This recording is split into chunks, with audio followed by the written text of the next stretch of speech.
ese día de votación, pues tendremos la oportunidad de ver tanto al presidente Donald Trump como al candidato demócrata Joe Biden, pues tomar el escenario y debatir algunos tópicos que son súper importantes para los votantes norteamericanos en esta elección.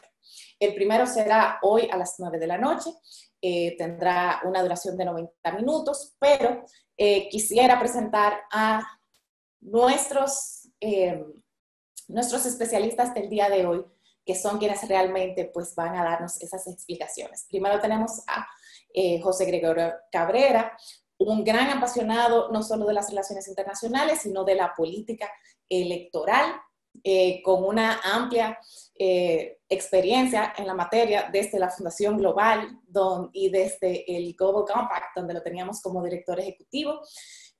Tenemos a Stephanie Rodríguez, que es también investigadora senior de FUBLO, especialista en temas de relaciones internacionales y en los temas de América Latina, pero con una gran pasión por los temas electorales en los Estados Unidos y conocedora de los procesos. En tercer lugar, tenemos a Emil Chireno, que es abogado de la República Dominicana y también tiene maestrías en Relaciones Internacionales de la Universidad de Seton Hall en New Jersey, quien le ha dado seguimiento también al proceso. Y nuestro invitado especial desde Pensilvania, el señor Danilo Burgos, quien es representante del Partido Demócrata por el estado de Pensilvania y quien también es candidato para las elecciones de este 4 de noviembre. Les doy la bienvenida a todos. Y lo primero que quisiera que expliquemos o comencemos es qué va a ocurrir en el debate de esta noche, cómo está estructurado ese debate que va a comenzar a las 9. Bueno, buenas noches. Voy a tomar la primera palabra y primero que nada, bueno, darle las gracias a todos. Esto es digamos, una tradición que iniciamos hace ya 12 años en la Fundación Global Democracia y Desarrollo, como una forma de incentivar también la cultura de los debates, no solamente al nivel político, sino también al nivel universitario. Y sobre todo quiero darle las gracias a don Danilo Burgos, quien es, para todos los dominicanos es un gran orgullo, porque es el primer dominicano statewide, que ha sido electo statewide como congresista estatal en el estado de Pensilvania. Entonces, para nosotros, de verdad que nos llena de muchísimo orgullo. Es un honor tenerlo hoy con nosotros. Es quizás la persona en quien vamos a centrar la mayor parte de la conversación, porque es quien tiene un insight más directo de lo que está sucediendo, amén de que pertenezca al Partido Demócrata, pero tiene un insight bastante interesante. Quiero empezar diciendo que en el caso del debate de hoy, el primero de los tres, tiene características muy particulares, por lo que todos sabemos, por el tema de la pandemia, del COVID-19. Va a ser celebrado en la Universidad de Clark de Cleveland, que hace parte específicamente en la Escuela de Salud, que hace parte también de lo que conocemos como el Cleveland Clinic, que es muy famosa por, digamos, por la práctica médica cardiológica. Entonces, lo que se ha hecho es que el escenario se ha preparado precisamente para no alojar a más de 70 personas, vis a vis a lo que usualmente estamos acostumbrados, donde se hace usualmente en un teatro universitario, donde asisten cientos de personas. En este caso, por el tema del distanciamiento social, va a estar muy reducida la asistencia. Y eso hace también que, a mi juicio, eso hace que cambie un poco la dinámica de cómo se va a llevar el debate, porque ya los candidatos tendrán que hablarse más uno a otro, en lugar de dirigirse a la audiencia como era en años anteriores, donde muchos de los punchlines y de las expresiones estaban dirigidas a activar una reacción de la audiencia, ya fueran aplausos, ya fuera algún tipo de chiste o de risa, pero la realidad es que aquí va a ser algo mucho más cerrado, mucho más pequeño, y los mismos 90 minutos que quizás en debates anteriores se tocaban menos temas, ahora por la dinámica que tenemos, entiendo que va a haber que tocar mucho más sustancia de los 6 temas fundamentales que se han elegido en esta ocasión. Don Danilo, nuestro insider, ¿cree usted que este nuevo esquema de un público más reducido puede tener un efecto en la percepción de los resultados del debate? ¿Y cree usted que beneficia a alguno de los candidatos más que a otro? Buenas noches y primero, antes que nada, muchas gracias a Fundación Global por esta oportunidad de explicar la posición del vicepresidente Biden hacia la candidatura de Norteamérica y mi apoyo hacia él como dominico-americano, primer electo en el estado de Pensilvania a la Cámara de Representantes del estado de Pensilvania. El año 2020 ha sido un año muy de muchas adversidades. Es un año, esta campaña de muchas veces, lo que no es parejo no es igual. El vicepresidente Biden va a explicarle al pueblo norteamericano la importancia de participar, la importancia en la cual de que él sea electo, ya debido a todos los cambios de perspectiva que el presidente actual ha dado en cuanto a la estrategia de cómo combatir el COVID, la estrategia de cómo mejorar nuestra economía, la estrategia de cómo lidiar con el sistema migratorio de los Estados Unidos. Muy bien, muchas gracias. ¿Y cree usted que le favorece a su candidato, a Joe Biden, este nuevo esquema donde ya no hay público, por lo tanto hay que concentrarse más pues, en el contenido, en la sustancia de las propuestas? Definitivamente este ha sido un año muy competitivo en la manera en cual como candidato, en el caso mío que soy candidato, pero dicho sea de paso, estoy corriendo sin contrincante, o sea que voy a, de todas maneras, con uno más 12, seguimos en la posición, pero no hay ventaja.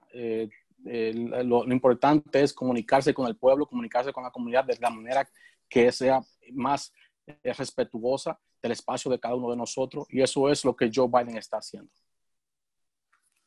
Ok, tenemos entonces bloques de 6 bloques de 15 minutos para cada uno, donde se harán preguntas que los candidatos aún no conocen.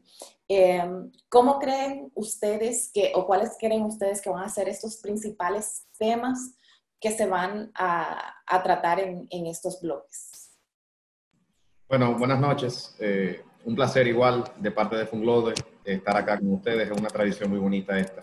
Muchas gracias al señor Burgos, que indudablemente agrega mucho valor a lo que vamos a ver acá. Y yo creo que de todos nosotros es el que tiene pues la cercanía y probablemente el conocimiento de insider, como decíamos ahorita, Stephanie, de lo que va a pasar en este proceso electoral. Felicidades también por su liderazgo en Pennsylvania y ojalá pues que todo salga muy bien en noviembre. Sobre lo que se puede esperar hoy, yo como humilde observador desde República Dominicana del tema, creo que hay muchos temas, pero uno de los más importantes es el relativo a este reporte que recién publica el New York Times sobre los impuestos que dejó de pagar el presidente Trump y los bajos impuestos que pagó en el año 2015-2016. Algo que contrasta con lo que ha hecho el presidente Biden, que ha presentado también su declaración de impuestos justo antes del debate, para aprovechar quizás el momento mediático. Y sí, pagó sobre ingresos cercanos al $1.000.000 por encima de los $300.000, o sea, una tasa efectiva aproximadamente del 30%, algo muy distinto a lo que se alega y se demostró en este reporte que ha pagado el presidente Trump. Obviamente, en los debates hay muchas acusaciones. El presidente Trump ha sido muy insistente en el tema de la relación del hijo del candidato Biden con Ucrania. Es algo que se ha tergiversado mucho políticamente y que probablemente veamos en el debate de hoy. Creo que también se va a hablar del proceso de votación a distancia, algo que el presidente Trump, pues evidentemente ha criticado bastante en los últimos días. Y yo creo que este es un debate como ningún otro, porque a mí me parece que la historia reciente norteamericana, y ojalá que me corrija el señor Burgos, probablemente nunca había habido tanta insistencia en cuestionar la legitimidad de un proceso electoral, en cuestionar la validez del conteo de los votos, en cuestionar la credibilidad de los actores involucrados en el escrutinio, algo que evidentemente eleva el nivel de tensión aún más en un momento en el que la sociedad norteamericana ya de por sí está muy polarizada. Efectivamente, de hecho hemos visto que en varias ocasiones los periodistas pues han le han preguntado directamente al presidente Trump si está en la disposición de reconocer los resultados de las elecciones de noviembre, y en ninguna de las ocasiones ha dado pues un sí directo. ¿Creen ustedes que este será otro de los tópicos que pudiera surgir? ¿Volverán a preguntarle al presidente Trump si va a reconocer los resultados de las elecciones? Definitivamente que sí, Virginia.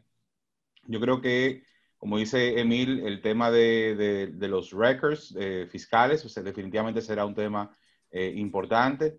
El tema de la integridad de las elecciones, porque ha sido algo que constantemente ha estado sobre el tapete desde la última elección.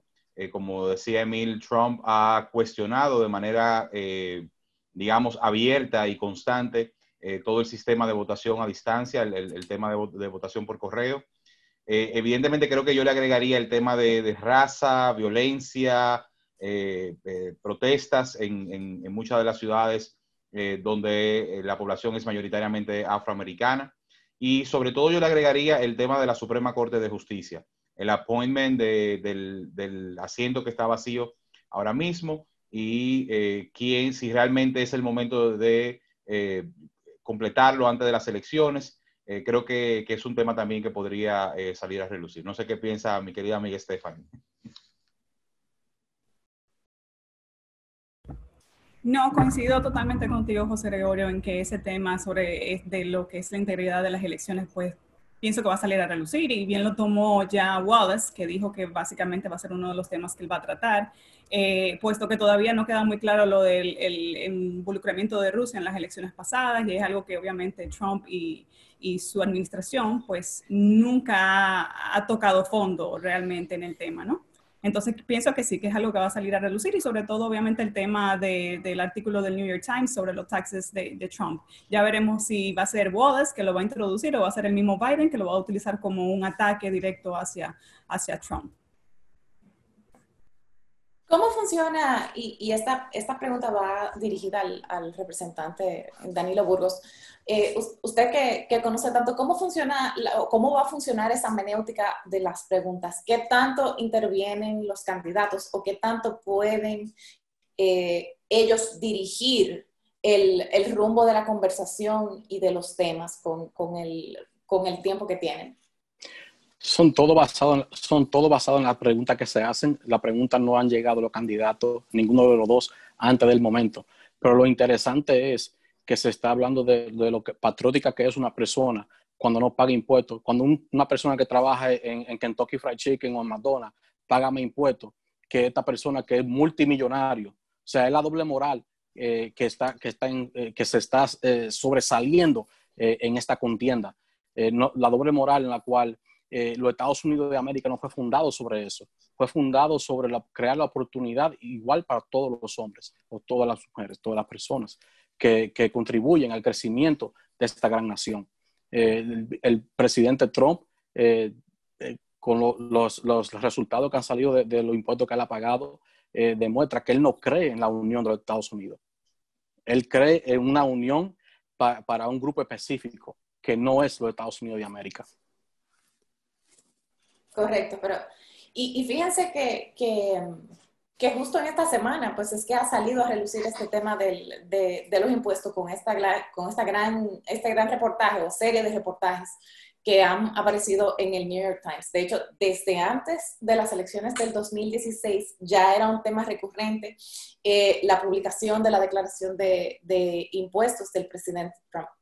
¿Qué creen ustedes o creen ustedes que él usará esta plataforma del debate presidencial quizás para defenderse, o simplemente hará una especie de deflexión y tratará de alejarse del tema, conociendo los estilos de debate? Él lo va a hacer lo que siempre hace, confundir el pueblo, decir que todo el mundo habla mentira, menos él. Mas, sin embargo, la verdad, las pruebas están sobre él. Y eso es lo que es triste, porque eso no es la democracia de los Estados Unidos de América. No, y me parece, perdón Virginia que te interrumpí, me parece que creo que ni la misma administración Trump ni sus abogados han sabido responder a los artículos salieron hace 2 días, y realmente si realmente el The New York Times tiene una base de datos de los últimos 20 años sobre los taxes de Trump y ellos todavía no han respondido sobre eso, pues me parece que no tienen la evidencia para contrarrestar lo que está diciendo el New York Times. Entonces eso hay que verlo en escena de cómo se va a defender realmente Trump. Igual dirá lo que siempre dice, que es fake news, pero hay que ver cómo en escenario, cuando hagan esa pregunta, o ya sea Biden o sea Wallace que lo cuestione, cómo él realmente se va a mostrar, cómo va a ser su lenguaje corporal, qué realmente va a decir, porque eso es algo que obviamente todo el electorado ahora mismo está pendiente, sobre todo los votantes que no se han decidido todavía. Y sobre eso yo quisiera agregar, además, que este es digamos, un nivel de debate, un nivel de conversación que lamentablemente no es el que yo entiendo que debe primar en un momento como el que vive no solamente Estados Unidos, sino todo el mundo. Es decir, en un momento de crisis económica, en un momento de grandes dificultades, donde una buena parte del pueblo norteamericano, sobre todo nuestros migrantes y las poblaciones más desposeídas, pasan momentos muy difíciles. Es muy triste que el debate político se centre en si Biden va a hacerse un test de performance enhancing drugs, de drogas de verdad, de performance, o un tema de taxes de un candidato, o que si un candidato tuvo una conversación con X persona, o que si el hijo de otro candidato tenía tratos con una compañía en X país. Es decir, lamentablemente, nosotros que hemos estado, digamos, dándole seguimiento al tema de los debates presidenciales en Estados Unidos, lo que vemos es lo que se llamaría como un all-time low en la calidad del debate, en el contenido del debate, y que lamentablemente yo entendería no es lo que el pueblo americano espera y aspira en una situación como esta. Yo también quiero, Virginia, un momentito agregar, continuando con lo que dice José Gregorio, que ciertamente es muy lamentable que ese sea el estándar que estamos viviendo, pero también los debates yo creo que al final del día se analizan casi siempre, pensando yo en debates anteriores, con un ojo que se enfoca mucho en la parte teatral, en si el candidato habló bien, en si el candidato tartamudeó, en si hubo un momento en el que el público aplaudió. Y este es un debate peculiar, porque hay que decir que no habrá un público, como en otros debates, una audiencia que responda inmediatamente a alguna de los planteamientos de los candidatos. Yo recuerdo en los debates de Trump y Clinton, por ejemplo, que tuvieron una audiencia espectacular, cuando Trump usaba algún tipo de frase que intentaba ridiculizar a su oponente o algún chiste, el feedback del público era inmediato. Parecía que Trump estaba hablándole a ese público que estaba ahí. En ausencia de un público esta noche, yo creo que tiene que haber un enfoque necesariamente más pronunciado en asuntos sustantivos, algo en lo que uno creería que el presidente Trump pues, va a tener más dificultades que Joe Biden, porque sabemos que la sustancia y la política pública per se pues nunca ha sido uno de sus luces. Quisiera decir también, rescatando algo que se planteó ahorita, quizás hasta diferir un poco con mis compañeros, sobre el tema de la declaración de impuestos. Ese tema se ha tocado mucho. Lo que varía ahora es que hay una muestra contundente de evidencia que confirma lo que ya se sospechaba. Yo creo que eso solamente puede tener un valor poderoso si es usado como tal por la campaña Biden y si es usado de manera inteligente por Biden en el debate. Pero yo no creo que eso realmente vaya a cambiar mucho el resultado de las elecciones, porque al ser un tema que ya tiene tanto tiempo en los medios, al ser un tema que se ha tocado de manera tan recurrente, a mí me parece que esto que está pasando ahora, yo no creo que cambie mucho lo que ya hemos visto respecto específicamente del tema de los impuestos, aunque obviamente puede jugar un rol muy interesante. Yo quisiera preguntarles, a ver si, y Stephanie puede retomar inmediatamente y antes de preguntar esto, y irnos un paso atrás con el tema de la selección o la posición vacante que se encuentra en la Corte Suprema de Justicia después de la muerte la semana pasada de la magistrada Ginsburg.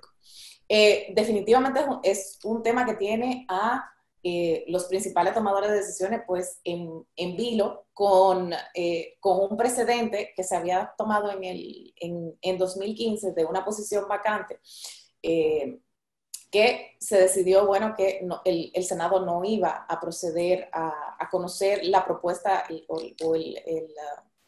la persona seleccionada por el presidente Obama para la posición, sino que se iba para dejar después de las elecciones.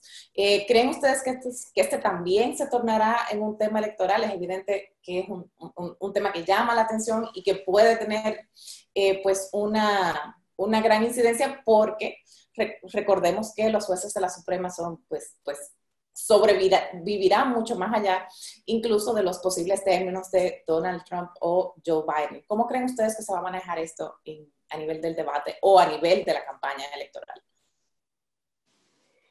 Bueno, en el debate el vicepresidente Biden le va a hablar con el pueblo norteamericano, decir la importancia de por cual ya se debe de esperar hasta después de noviembre 3, que será el día de la elección aquí presidenciales, y en la cual ya la mayoría va a elegir cuáles son los nuevos líderes de esta gran nación. Es algo en lo cual en el 2015, como te acabo de decir, faltaban 10 meses, que había tiempo suficiente, y desafortunadamente los mismos republicanos que estaban encargados del Senado están hoy en día, como es el caso de Mitch McConnell, que siempre, cada vez que trata de hablar, se le ve la doble moral que él tiene hacia el pueblo norteamericano, hacia el pueblo inmigrante, hacia la comunidad inmigrante que tanto contribuye, no solamente aquí en este gran estado de Pensilvania, sino en los Estados Unidos. Sí, definitivamente que creo que será uno de los temas de debate. Como nuestro apreciado amigo Danilo Burgos acaba de señalar, es un tema muy, muy delicado, porque digamos que inclinaría de manera importante el lineamiento de las decisiones de la Suprema Corte de Justicia. Con este asiento de la Suprema Corte de Justicia, si se confirma una jueza como en este caso la que ha presentado Donald Trump, que es ultraconservadora, esto significaría que una mayoría de la Suprema Corte de Justicia entonces sería conservadora, y que evidentemente temas muy importantes que se encuentran aún en discusión, como es el tema, por ejemplo, del aborto, definitivamente que podrían ver, digamos, se podría dar un cambio sustancial en la forma en la que la Suprema Corte de Justicia piensa sobre este tipo de temas.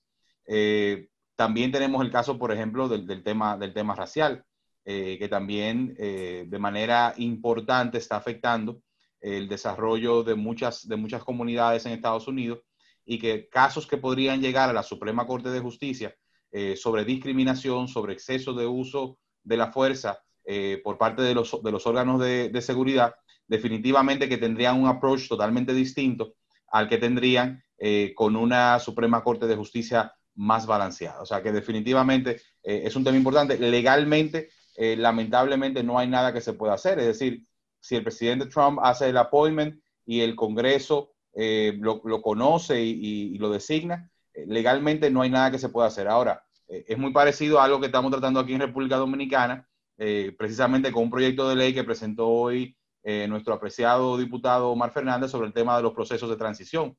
Y ahí entra un debate que es más ético que político o procesal, sobre si realmente un gobierno que va saliendo debería tomar decisiones fundamentales que afectan el futuro inmediato y digamos, a décadas de lo que sería el shaping de las políticas en un país. Sí, y una propuesta además de una persona que es muy joven. O sea, que tendríamos, sí, obviamente, sí, con el curso normal de la naturaleza, si no es una persona que se enferma, si no es una persona que le ocurre algo trágico, estamos hablando de una persona de 43 años de edad. O sea, que sería un voto marcadamente conservador durante no sé, o sea, estamos previendo cerca de 30, 40 años con ese voto en la Suprema. Y también agregar brevemente, Virginia, que ahí también, yo concurro con lo que plantea José Gregorio de la importancia que tiene, pero hay una dimensión política de esto que es complicada. Quien tiene que aprobar eso realmente es el Senado. Ahí sabemos que no hay mucha oposición. Y fíjate cómo senadores republicanos que otrora han criticado al presidente Trump, pareciera que con este tema, por lo que significa electoralmente en la campaña, pues han cambiado de posición. Hablo del caso de Mitt Romney, alguien que uno no esperaría que estuviera de acuerdo con algo que resulta tan éticamente cuestionable, porque la regla de esperar a que el gobierno nuevo se instale fue una regla que los propios congresistas republicanos alegaron con el presidente Obama en 2016. Entonces, fíjate cómo se da un cambio ahora en el discurso de muchos republicanos, porque para la base electoral de ese partido, ese tema es muy, pero muy importante, por lo que supone en términos de la agenda de los conservadores y de los grupos religiosos en los Estados Unidos. Entonces, yo creo que ese es un tema que por el momento juega a favor de Trump, y él va a explotar mucho, porque es un tema que unifica su base. No es que su base necesite mucha unificación, porque si vemos las encuestas de cómo los republicanos piensan de Trump, pareciera que hay una unión monolítica, pero este es un tema que ellos lo ven como existencial.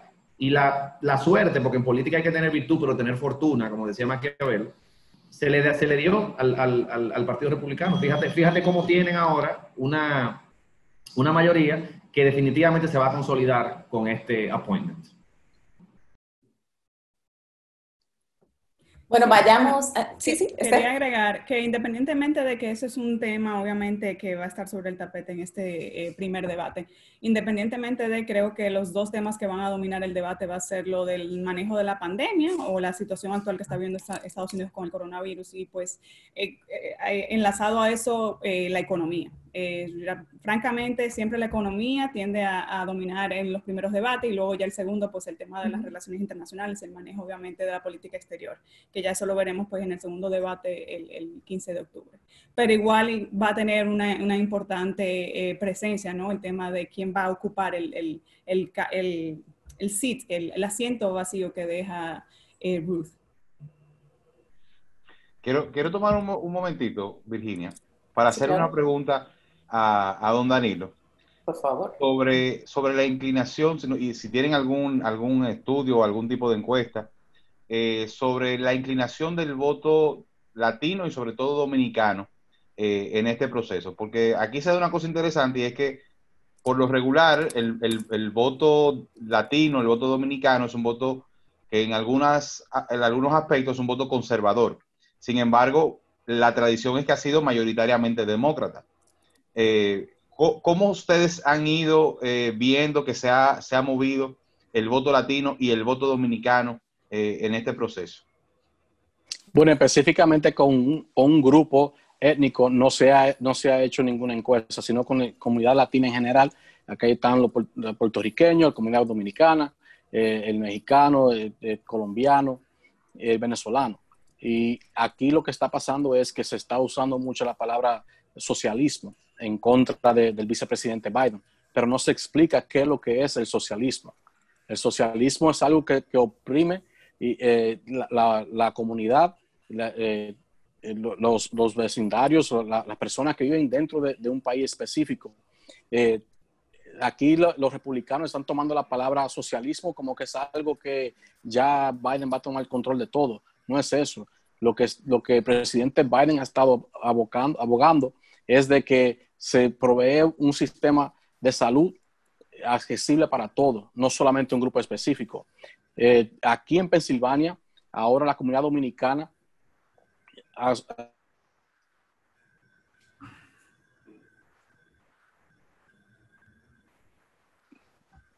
Parece que lo perdimos un momento. De lo cual somos con una comunidad que hemos revivido ciudades como Hazleton, ciudades como Allentown y el mismo Filadelfia, en la cual yo presido como representante estatal. Y somos una comunidad en la cual contribuimos no solamente aquí, pero también en la República Dominicana.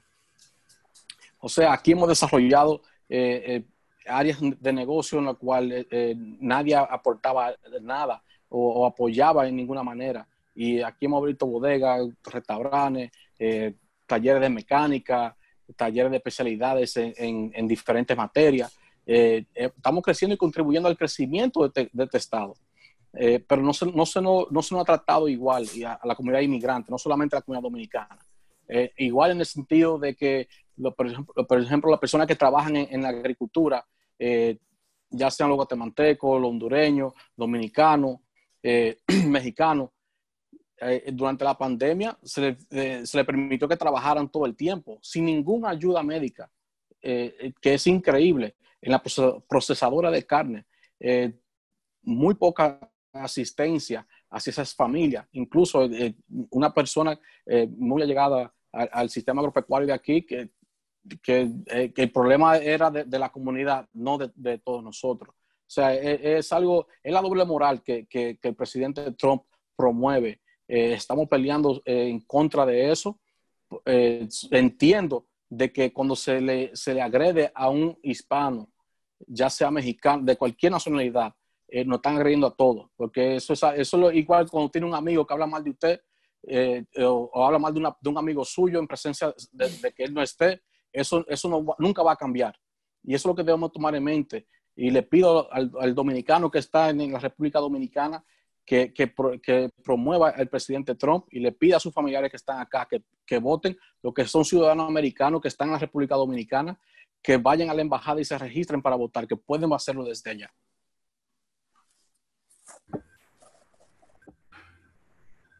¿Qué relevancia? Sí, me gustaría también en ese sentido hacerle otra pregunta a nuestro invitado especial, a don Danilo. Sí, por favor. Ya que usted es de nuestro representante, bueno, digo representante, pero representante en el estado de Pensilvania, obviamente el estado de Pensilvania ha sido un estado siempre muy importante en las elecciones, pero sobre todo en estas es muy marcado la importancia que tiene. Son 20 votos electorales, creo que es el cuarto estado con más votos electorales, después de California, de New York y de Florida. Corríjame si estoy mal. ¿Qué trabajo realmente está haciendo Biden? Sabemos que Biden realmente es de ese estado, es de Scranton, pero ¿cómo se está vislumbrando para las elecciones el 4 de noviembre ganar ese estado, ya que en las elecciones pasadas pues Hillary lo perdió, y eso fue obviamente creo que un punto importante de su pérdida en las elecciones del 2016? Bueno, el vicepresidente ya ha visitado el estado recientemente 3 veces. Kamala Harris, estuve con ella hace 2 semanas en un encuentro con la comunidad puertorriqueña, con la comunidad latina en el norte de Filadelfia, en mi distrito. Están presentes haciendo entrevistas, haciendo encuentros, sin usar el mano a mano por lo del COVID, pero lo del COVID no ha limitado mucho. Porque sabe que especialmente en la comunidad latina, el dominicano le gusta que estemos cerca, que estemos hablando, que nos estemos abrazando, que nos estemos dando la mano y hablando de tú a tú, de qué es lo que la comunidad espera de cambio o de mejoría en su comunidad. Este año ha sido un año muy conflictivo, con muy retador, obviamente por las razones de salud. Y el candidato ha sido, como todos nosotros, tenemos que protegernos, tenemos que ser cautelosos. Lo que sí hemos recurrido a otros métodos, que es la llamada telefónica, los anuncios por televisión, que no es igual, pero se lleva el mensaje de la importancia de que no podemos permitir 4 años más de Trump. Muchas gracias, muchas gracias. Yo quiero que pasemos un momento al tema de estilos. Obviamente tenemos 2 estilos muy distintos de debatir que podemos esperar encontrar en el encuentro de hoy. ¿Qué consideran ustedes? ¿Cómo consideran ustedes que contrastan esos 2 estilos? ¿Y creen ustedes que se van a mantener esos estilos? ¿Seguiremos viendo a un Trump confrontacional? ¿Seguiremos viendo a un Biden como más relajado? ¿Qué podemos esperar para hoy en términos de estilos de debatir? Yo creo... No, por favor, don Danilo. Gracias. No, vamos a ver un vicepresidente como lo ha sido siempre, una persona que pelea por los derechos de los norteamericanos, que pelea por la ideología de una América mejor, de una América unida. Va a ser una persona respetuosa, pero a la vez va a ser una persona firme en la cual llevará a cabo sus puntos en los temas que se van a dar esta noche. Sí, yo entiendo que evidentemente, como decía al inicio, las propias condiciones de este debate, que son totalmente distintas a las anteriores, hará que el debate sea mucho más confrontacional. Es decir, ellos van a tener que hablarse más el uno al otro, si se quiere decir así. Evidentemente, en el caso de Donald Trump, conocemos su estilo. Es un estilo, digamos, que trata de sacar de su centro al adversario. No sé si recuerdan en ese debate con Hillary, en el cual él incluso le caminaba por detrás, hacía gestos histriónicos, algunos gestos que parecían incluso de burla, para tratar de sacarlo de concentración, diría yo. Así que eso debemos esperarlo. Como dirían en Estados Unidos, that will be Trump being Trump. En el caso el ex vicepresidente Joe Biden, realmente uno de los temas que ha sido también parte digamos, de la campaña que le ha atacado es cómo él en algunos momentos, en algunas entrevistas, ha tenido como algunas lagunas o algunas distracciones, etcétera, etcétera. Yo entendería que es un tema en el cual ellos, como equipo de campaña, su equipo técnico, me imagino que lo habrá abordado muy de frente, por lo cual yo entendería que deberíamos esperar a un Joe Biden muy concentrado, muy, digamos, muy proactivo en el tema de las preguntas, sobre todo para contrarrestar esa campaña de Sleepy Joe que han desarrollado el equipo de campaña de Donald Trump. Yo de mi parte creo que vamos a ver un pugilato. A mí la analogía que mejor me ayuda a quizás a crear expectativas con esto es la del boxeo. Si usted sigue el boxeo y conoce la famosa pelea de Muhammad Ali y Joe Frazier, usted va a pensar que hay uno que juega con las cuerdas y hay otro que intenta dar pues unos big blows, unos knockouts. Aquí los dos son confrontacionales porque Biden ciertamente es mucho más moderado que Trump, pero también es conocido por su estilo. Es alguien que enfrenta las cosas, es alguien que no le huye a una pelea. Por lo que yo creo que por ese lado, por el lado de la confrontación, va a estar interesante. Yo no sé cuál es Muhammad Ali y cuál es Joe Frazier en este debate. Ojalá que Biden sea Muhammad Ali y entienda que a veces no se trata solamente de aterrizar la mayor cantidad de golpes, sino que se trata un poco de cansar al adversario, porque Trump tiene una estamina, hay que reconocer, en los escenarios y en el manejo de su narrativa. Critíquele usted lo que usted quiera criticarle de contenido, que es bastante proactiva, y por eso que él intenta contrastar su estamina con este nombre de Sleepy Joe, que obviamente es algo con lo que va Biden muy bien también a lidiar. Uno. Dos, yo creo que el pugilato será un pugilato de mucho más confrontación que otros por la ausencia de público, como dije al principio de esta actividad. La ausencia de público ciertamente hace que se deban los candidatos enfrentar más entre ellos, pero también permite, yo creo, que el asunto, ojalá que el asunto no se reduzca única y exclusivamente a los insultos personales, porque lamentablemente las expectativas han bajado mucho de la calidad de los debates en los Estados Unidos. El discurso político norteamericano, hay que reconocer que en el plano presidencial ha bajado mucho, y yo creo que ese descenso hace que cualquier cosa que no sea un intercambio de insultos por 90 minutos sea considerado un buen debate. Bueno, yo por mi parte comparto con todo lo que han expuesto. Creo que vamos a ver lo que ya hemos visto del presidente Trump, ¿no? Va a tratar de llevar a Biden a la defensiva, va a tratar de sacarlo de su train of thought con insultos, con ataques muy personales. Me imagino que ese ataque directo a su hijo va a relucir nuevamente, pero creo que en este sentido Biden tiene una ventaja. Biden es un político que tiene 35 años de experiencia. Al haber sido vicepresidente, pues ha estado ya en 2 debates, el primero con Sarah y luego el segundo con Ryan, ¿no? Y en ambos pues le fue muy bien, creo que en ambos, si mal no recuerdo, pues se vio como resultado el ganador de los debates. Entonces creo que en ese sentido el manejo que tiene Biden en un debate pues le va a favorecer bastante. Ya eso depende de él, de cómo maneje las emociones cuando vengan esos ataques personales de Trump, sobre todo para su familia y con su hijo. Pero mientras él mantenga su discurso hacia el público, dirigiéndose durante todo el debate hacia el público estadounidense que lo está viendo, que está quizás indeciso, que todavía no sabe por quién va a votar, mientras él se dirija a ese público, creo que le irá mucho mejor que a Trump, es lo que presiento. Stephanie, tú hablabas hace un rato sobre la importancia de la economía y cómo es normalmente uno de los temas que surge y se mantiene en el primer debate de los tres. ¿Cuál creen ustedes que va a ser las posiciones que van a presentar, sobre todo cuando tenemos una economía que a nivel mundial pues se prevé que vaya en picada o en descenso por consecuencia pues del halt en que se vio el mundo durante la pandemia? ¿Cuál creen ustedes que van a ser las posiciones? ¿Qué creen ustedes que va a surgir ahí? ¿Habrá una especie de tratar de simplemente de culpar cualquier problema en la pandemia o habrá propuestas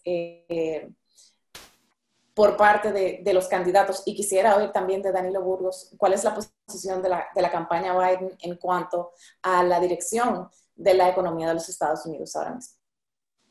Bueno, definitivamente la economía estaba en decadencia antes de la pandemia, que eso es algo de lo cual se habla muy poco, pero en la actualidad la economía de Estados Unidos iba en decadencia antes de la pandemia.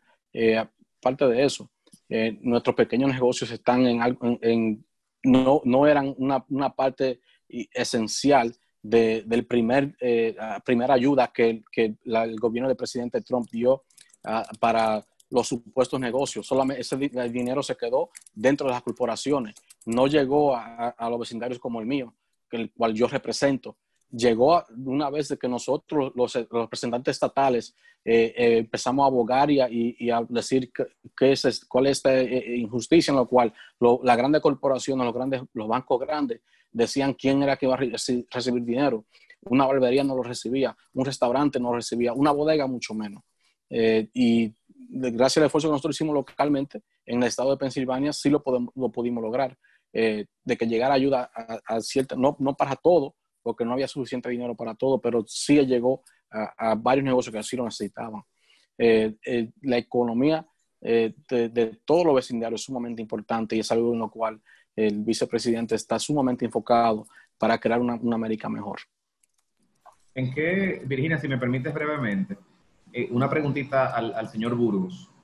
¿Qué propone en términos del manejo de la pandemia del COVID en los Estados Unidos, la campaña Biden? O sea, ¿qué hará diferente de lo que los Estados Unidos está haciendo con el tema del COVID? Bueno, número uno, no ser tan ignorante y no mirar lo que ha pasado en otros lugares. Aquí se ha propagado de una manera espantosa, de una manera que paralizó todo. Mas, sin embargo, el resto del mundo está caminando como si nada hubiera pasado. En esa manera, el vicepresidente está dispuesto y lo ha exhortado, en lo cual que va a estudiar las mejores opciones de lo que está haciendo, que lo que están haciendo las otras grandes naciones, los otros países desarrollados para combatir el COVID. Es increíble que en Santiago el señor alcalde Abel Martínez ha hecho mejor trabajo que Donald Trump. Bueno, ya nos acercamos casi a la hora de inicio del debate. Solo quisiera, para cerrar, que me dieran ustedes sus opiniones, y ya esto es casi como una opinión personal, sobre cuál es la importancia de la cultura del debate en el ámbito electoral en los Estados Unidos. O sea, ¿qué tan importante es que te vaya bien en el debate para los fines de ganar votos? Mira, realmente todo el tema del impacto del debate en cambiar, digamos, la dirección de unas elecciones ha sido objeto de estudio durante décadas. Desde el primer debate televisivo entre Kennedy y Nixon siempre ha sido un tema de discusión si realmente los debates cambian a los swing voters o a los votantes indecisos. Definitivamente que el debate no tiene un impacto importante en las bases de apoyo fundamentales de los candidatos, es decir, aquellas personas que ya tienen una decisión tomada sobre quién van a votar, usualmente la han tomado sobre la base de las diferentes propuestas que conocen de sus candidatos, por lo cual es poco probable que en un debate haya esa decisión. Para lo que sí sirve el debate es para que aquellos que no conocen el discurso de uno de los candidatos o aquellos que entienden que un candidato debe someterse a lo que se llama el fact check, es decir, a que si realmente lo que está diciendo está basado en hechos reales y en números reales, realmente en ese caso sí puede tener un impacto en aquellos que no han tomado una decisión sobre quién van a favorecer con su voto. En un proceso como este, en el que, por ejemplo, en el caso de la Cámara Baja, el House of Representatives, lo que dicen todos los números es que está mayoritariamente a favor de los demócratas. En el caso de, por ejemplo, los gobernadores, casi la mayoría irían a los republicanos. Y en el caso del Senado todavía está como lo que se llama en Estados Unidos un flip of a coin prácticamente a la suerte de una moneda. Está cerca la contienda. Está muy cerca. Sin embargo, en el caso presidencial, todo parecería indicar que los estados más fuertes se están inclinando hacia el Partido Demócrata. Es decir, hay una ventaja importante que ha ido creciendo, sobre todo de esos, precisamente de esos estados, esos swing states, que se han ido, digamos, inclinando al caso de los estados, al caso del Partido Demócrata. Entonces, yo entendería que en un proceso como este, definitivamente que una buena actuación de Joe Biden en estos debates, que realmente, digamos, deje sin esos argumentos del Sleepy Joe y de que Biden está muy, muy mayor y de que no tiene ciertas capacidades y que está, digamos, en una situación de salud delicada, etcétera, etcétera. Yo creo que una figura de un Biden fuerte, concentrado, directo, activo, podría ayudar a terminar de consolidar ese triunfo. Bueno, agregando un poquito a lo que acaba de comentar nuestro compañero José Gregorio, realmente los debates, como él mencionó desde el primero, que fue en 1960 entre JFK y Nixon, pues han pasado a ser una parte relevante, ¿no?, de la contienda electoral en los Estados Unidos. Sin embargo, se ha visto académicamente con las diferentes investigaciones que se han hecho que realmente no tiene un impacto como tal en las encuestas, simplemente llega a variar unos ciertos o pocos puntos porcentuales en las encuestas. Porque realmente ya para cuando comienza este primer debate, o los primeros debates que ya hemos visto en contiendas electorales pasadas, pues ya realmente el que es republicano difícilmente se te vaya a ir a votar por un demócrata. Y el que es demócrata, pues viceversa, tampoco te vaya a votar por un republicano. Y los que están indecisos, pues realmente, de acuerdo a varias publicaciones que ha hecho el Pew Research Center, ha demostrado que realmente solamente un 10% ha admitido que tras ver los debates, pues han tomado una decisión real de por quién van a votar. Y lo otro es que ya hay varios estados que realmente ya han iniciado el proceso de votos, ya han casting their ballots, o sea, ya han enviado sus votos. Entonces, en ese sentido, no tiene una relevancia o un impacto tan real en lo que es las encuestas. Ahora bien, claro que sí te ayudan a ver quizás un cierto liderazgo en los candidatos, te ayuda a ver un poco del estilo, lo que estábamos hablando antes, te ayuda a ver de cómo transmiten el mensaje, te ayuda también a quizás conocer un poquito más sobre su plan de gobierno, lo que intenten hacer una vez si ganan la Casa Blanca, ¿no? Y lo otro es que para muchos realmente los debates presidenciales pues simplemente es un espectáculo televisivo. Ahora, a mi entender, en este año electoral que ha sido pues obviamente tan diferente dado la pandemia, pues creo que va a tener una importancia mucho mayor que lo que ha tenido en otros procesos electorales anteriores, puesto que la pandemia ha limitado como el acercamiento de cada candidato pues con sus bases. No han habido rallies, no han habido los townhouses meetings. Entonces, en ese sentido, creo que todo el mundo, bueno, tampoco el mismo cierre de, las primarias de los partidos, pues tampoco fueron televisadas, no hubo uno a uno, como mencionaba el señor Danilo, ¿no? Entonces creo que mucha gente está en las expectativas de este debate que va a estar por empezar ya en 10 minutos, porque no han tenido ese acercamiento tradicional que se han visto en otras contiendas electorales. Emilia, ¿algún punto de vista? ¿Algo que agregar? Sí, lo que pasa es que vi el micrófono de don Danilo abierto, pensé que iba a hablar ahora. Bueno, yo no tengo mucho que agregar porque yo creo que ya José y Stephanie han dicho y han repetido lo que la ciencia política ha dicho en términos mayoritarios. Los debates per se no cambian.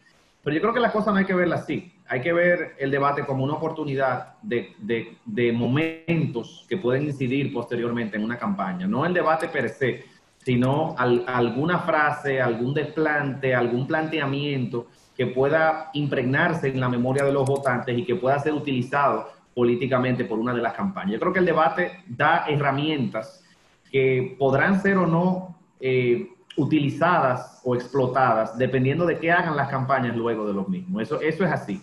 De hecho, si ustedes ven el histórico, usualmente cuando se considera que no hay un buen desempeño de un candidato, las encuestas varían un poquito en las semanas posteriores, pero luego se estabilizan. O sea, el debate lo que hace es que te genera un poco de ruido en la percepción del candidato que tiene el votante, pero luego se estabiliza la intención de voto al status quo ante, o sea, volvemos al punto anterior al debate. Eso se repite constantemente en todos los ciclos electorales norteamericanos, pero por tratarse de un momento tan polarizante en la historia norteamericana, por tratarse de un presidente que ha cuestionado tanto la legitimidad del proceso electoral, por tratarse de un momento en el que el partido demócrata se encuentra pues con un reto significativo por delante, yo creo que este debate puede ser un poco diferente a los anteriores. Yo lo que espero de nuevo es que no se reduzca solamente a los insultos personales esto, sino que exista algo más de sustancia. Sabemos, lamentablemente, que en la política,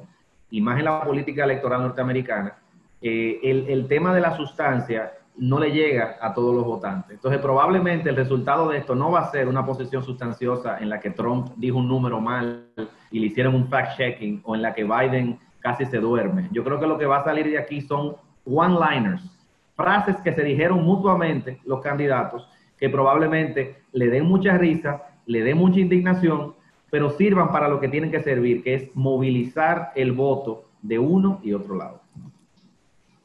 Bueno, yo creo que en este primer debate se va a dar a conocer lo que es el potencial del próximo presidente de los Estados Unidos de América, lo que es ser presidente. No es una persona que hable mal de todo el mundo, no es una persona que habla mal de las personas que vienen a contribuir a este país. Es una persona que habla a favor de las personas que están trabajando, de los famosos essential workers, que son los enfermeros, las personas que trabajan en bodegas, las personas que trabajan en restaurantes, en nuestros supermercados, que fueron los únicos que estuvieron trabajando durante la pandemia. El vicepresidente Biden va a hablar de lo importante de tener un buen sistema de salud para protegernos, de tener un buen plan de protección para Norteamérica. Vamos a salir con un sentido de que Biden y Harris es la papeleta que necesitamos. Pues agradecemos enormemente sus aportes en esta primera parte, a José Gregorio, Stephanie, Emil y don Danilo Burgos, que nos acompaña, representante del estado de Pensilvania, que sacó de su tiempo para acompañarnos y explicarnos un poco este proceso del debate que está a punto de comenzar. Recuerden que luego del debate tendremos también un análisis sobre todo lo acontecido en el mismo, sobre los temas que se trataron, sobre si hubo algún ganador evidente. Pueden encontrar el enlace para ver el debate directamente aquí en la página de Facebook de nuestra fundación, y también la compartiremos en nuestras redes sociales. Así que inmediatamente termine el debate, continuaremos además con la presencia del profesor Eduardo Gamarra de la Florida State International University. Muchas gracias por acompañarnos en esta primera parte y le esperamos luego del mismo. Gracias a ti, Virginia. Gracias a ustedes. En breve. Gracias. Muchas gracias a todos.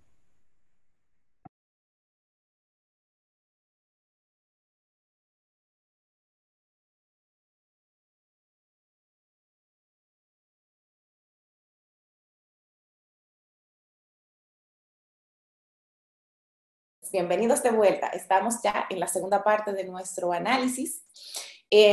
Luego del debate, para ver cómo fue el outcome, los resultados de este primer debate presidencial, aprovechamos para darle la bienvenida al profesor Eduardo Gamarra, profesor de Ciencias Políticas del Departamento de Política y Relaciones Internacionales de Florida International University, con áreas de expertise en política latinoamericana, democratización y neopopulismo.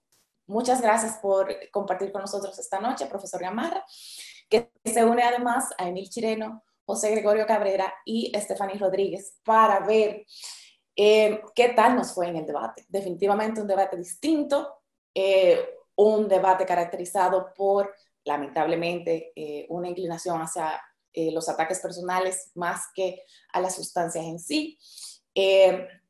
Comencemos inmediatamente. O sea, ¿cuál es su impresión general de este primer debate?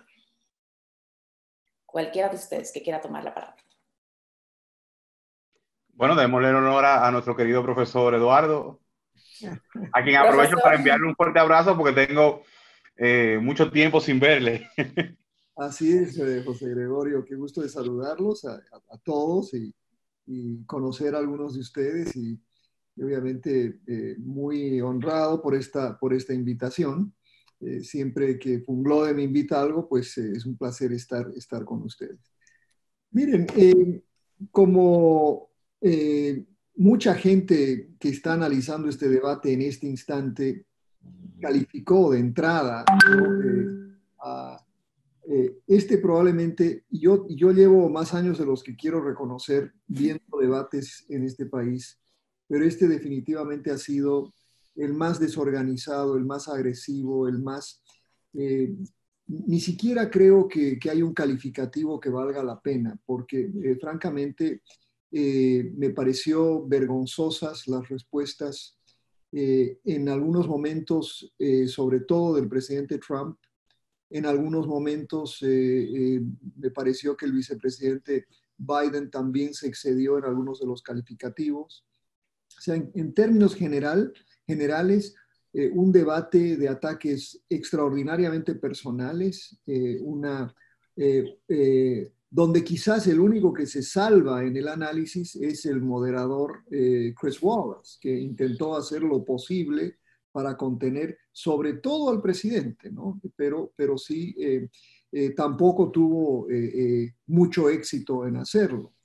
Y concluyo diciendo lo siguiente, ¿no? Que los debates generalmente son lugares donde de alguna manera intentamos discernir la diferencia que tienen candidatos en cuanto a políticas públicas concretas. Acá creo que hemos aprendido un poquito más de lo que propone el vicepresidente Biden y el Partido Demócrata, pero me quedé con una impresión de que todavía no sé exactamente cuál es el plan del presidente de salud, cuál es el plan del presidente en términos medioambientales, cuál es inclusive en términos de ley y orden, lo que se ha convertido en un gran lema de él. Tampoco sé exactamente qué es lo que propone. Y lo peor de todo es que quedo con una sensación que tampoco sé en términos concretos qué es lo que propone hacer para reabrir la economía. Más que decir que la va a reabrir, no tenemos datos concretos de cómo lo haría y particularmente con esas cifras que tenemos aún tan graves del COVID.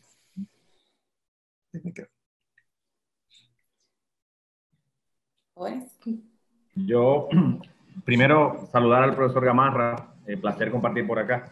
Y bueno, yo creo que solamente me queda secundar lo que usted plantea. Una decepción enorme, la calidad de lo que allí ocurrió. Sentí por momentos que el debate era entre los candidatos y entre el moderador y los candidatos también. O sea, habían 3 debatientes, no solamente 2. El tema de los ataques personales y la poca sustancia de lo que allí se discutió es algo que yo creo que de alguna forma uno se espera, pero resulta tortuoso cuando uno tiene que verlo por 90 minutos. De hecho, me dio mucha risa algunos de los comentarios de los televidentes en Twitter, uno de los cuales decía, por ejemplo, que estaba loco porque dieran un break comercial, que dieran anuncios para uno poder respirar, para uno poder quizás asimilar el grado de acidez que generó ese pugilato. Indudablemente, Trump, dicho eso, tiene una presencia en escenario y un grado de energía que lo usa para razones que obviamente son muy cuestionables, muy superior al del presidente Biden. Yo por un momento pensaba que se trataba de una pelea entre Manny Pacquiao y Floyd Mayweather, en el sentido de que Trump solamente atacaba, Biden por una parte importante del debate solamente defendía. Sin embargo, al final del debate, pues Biden también entró un poco en el terreno de Trump, pero creo que hizo un esfuerzo muy notable por diferenciarse, no solamente en el fondo, sino en la forma, en no utilizar pues estos ataques personales ni bajar al tema de los hijos.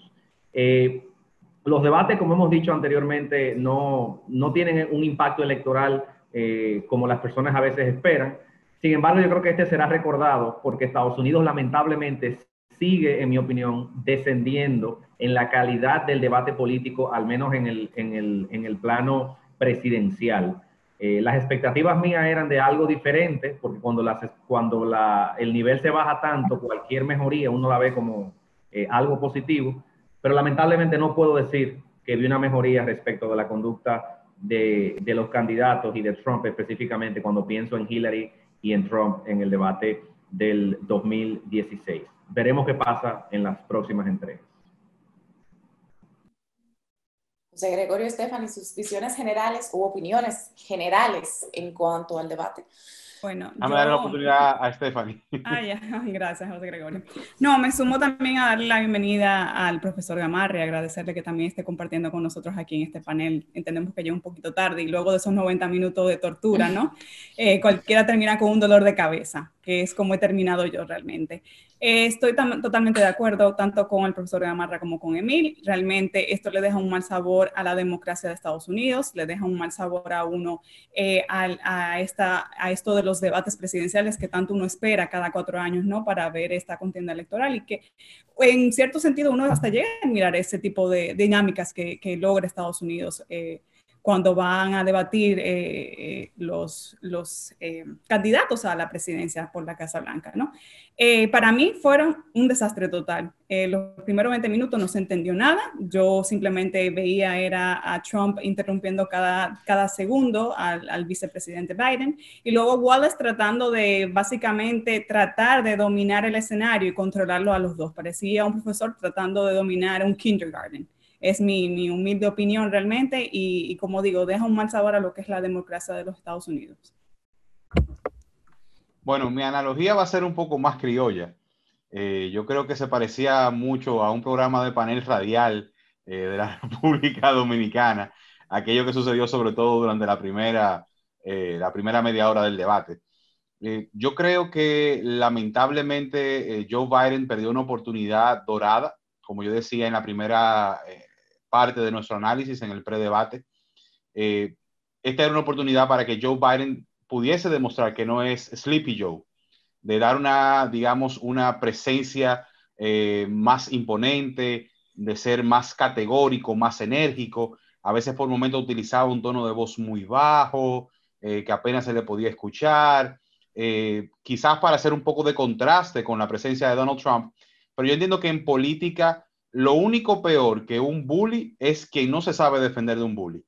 Y lamentablemente me parece que el papel que jugó Chris Wallace fue más enérgico que el que pudo haber jugado lamentablemente Joe Biden. Eso no quita que en términos sustanciales el delivery de Biden fue muy claro, fue muy directo a los temas, realmente a la parte más sustancial de los temas, mientras lamentablemente Trump continuaba interrumpiendo en un estilo que ya es característico de él. Sin embargo, siento que para el público, para la audiencia, la percepción puede ser que lamentablemente Biden desaprovechó demasiadas oportunidades. Por ejemplo, el caso del tema racial. Yo creo que ese era el punto donde Biden podría ir a la yugular de Donald Trump. Sin embargo, se dejó hacer un flip importante del tema.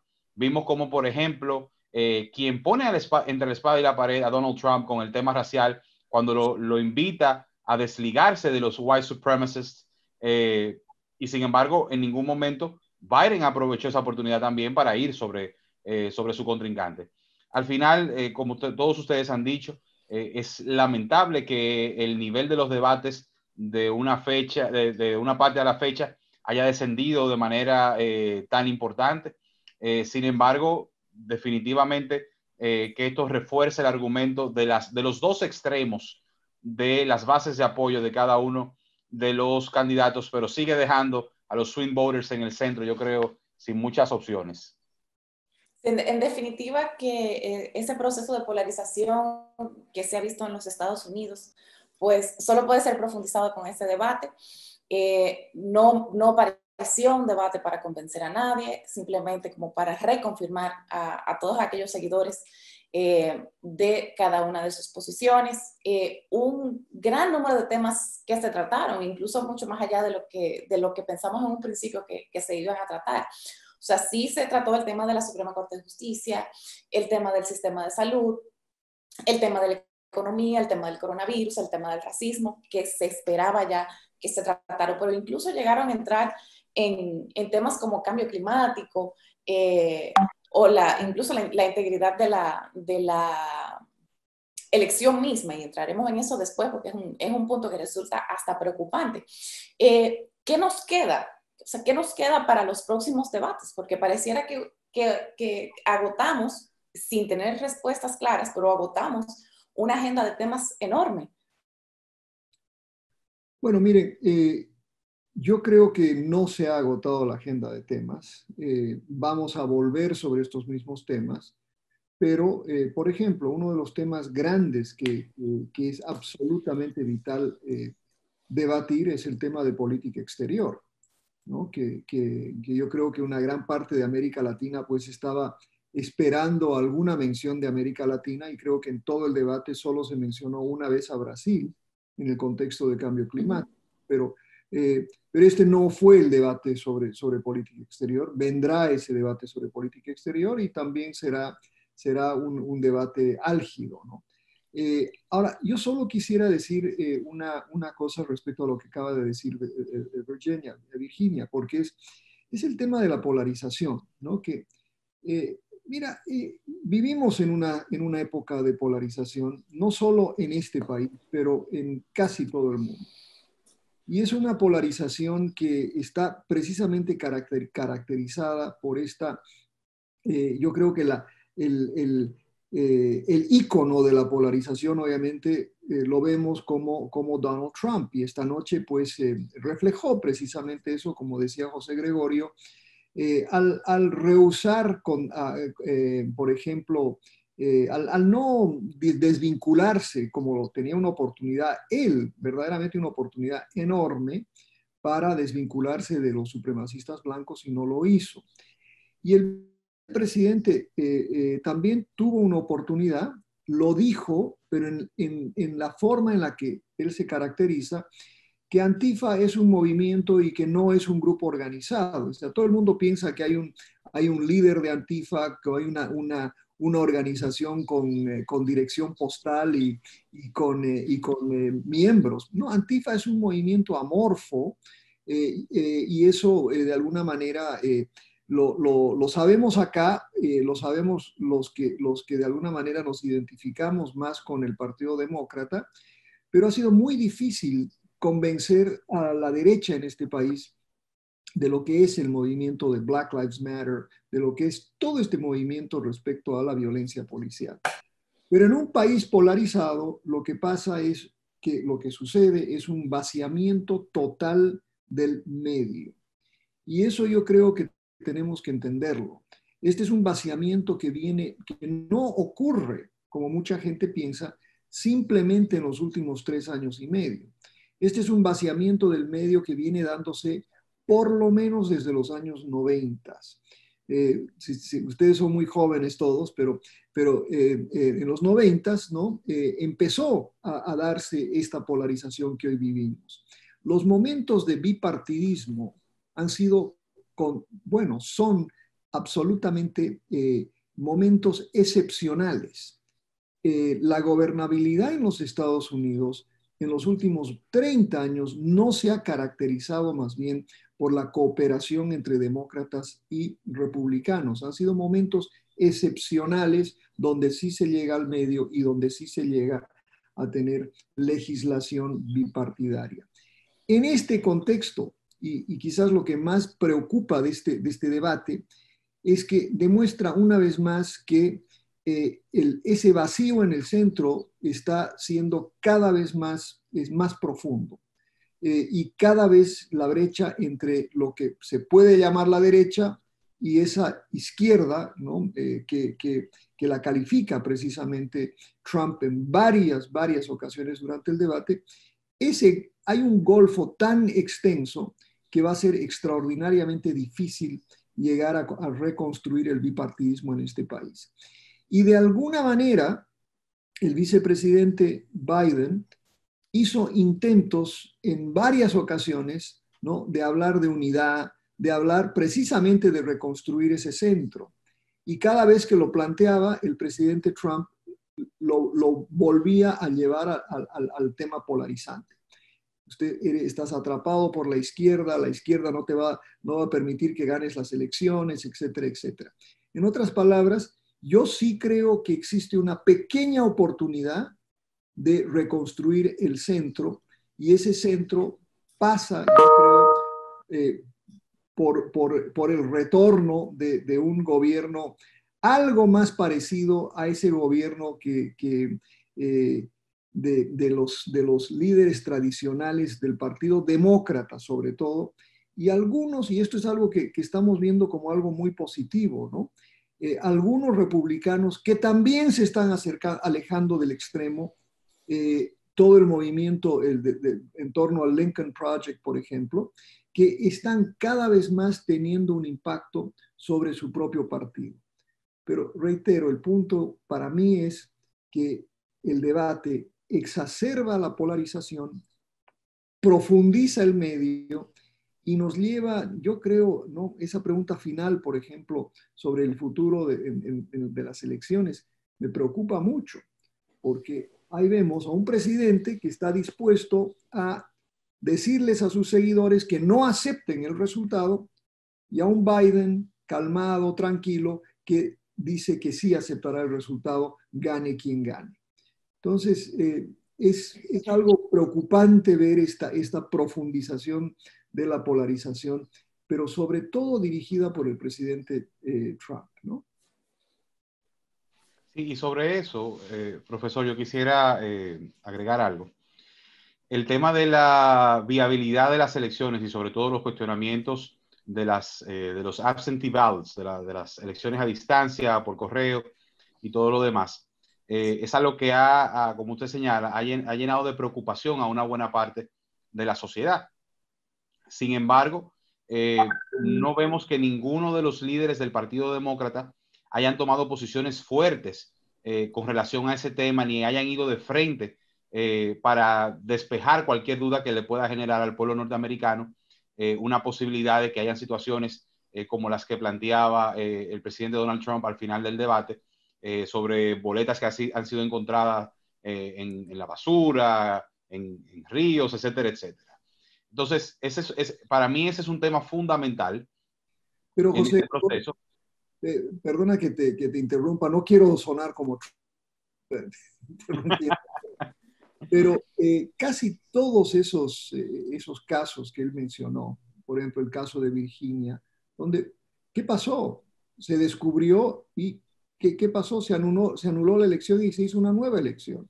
Claro. ¿Qué pasó en Nueva Jersey? Lo mismo. ¿Qué pasó en Nueva York? Exactamente lo mismo, ¿no? Donde se descubre el fraude o se descubre, ni siquiera, no fue fraude, sino se descubrió un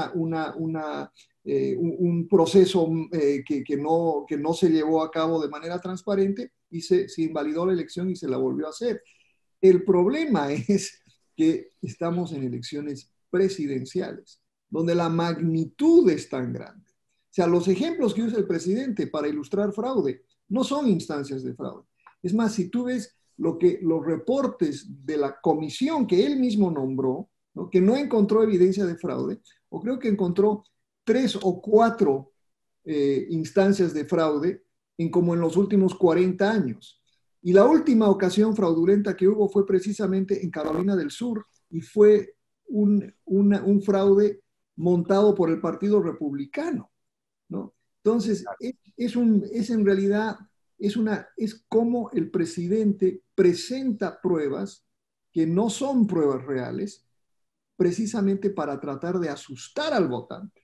Claro. La estrategia del partido ha sido siempre tratar de minimizar la presencia de los votantes ¿no? en las urnas y ahora tratar de que no voten por correo. Claro, apostándole a esa polarización.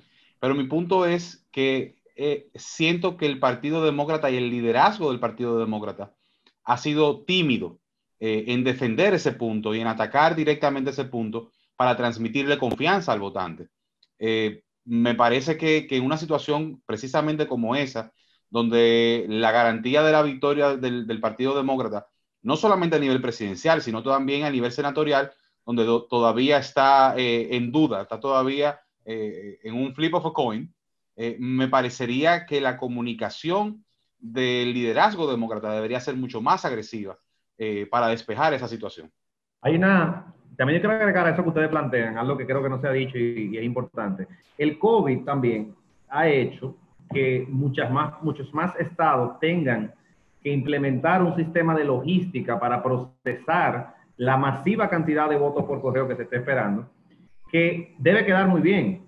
Pero a mí me preocupa que quizás en algunos casos, sea por el COVID, sea por falta de financiamiento, sea por la razón que fuere, no que se dé un fraude con los votos por correo, sino que los resultados tarden mucho tiempo en procesarse. Los medios norteamericanos, si ustedes se fijan, y el profesor podrá corregir esto que diré ahora, durante las elecciones, en la noche de las elecciones, yo recuerdo, por ejemplo, el caso de 2016, que yo estaba en Perú, de hecho, viendo el conteo. Es muy mediático el tema, porque la gente quiere resultados inmediatos, quiere saber si ganó A o ganó B, y los medios juegan con eso.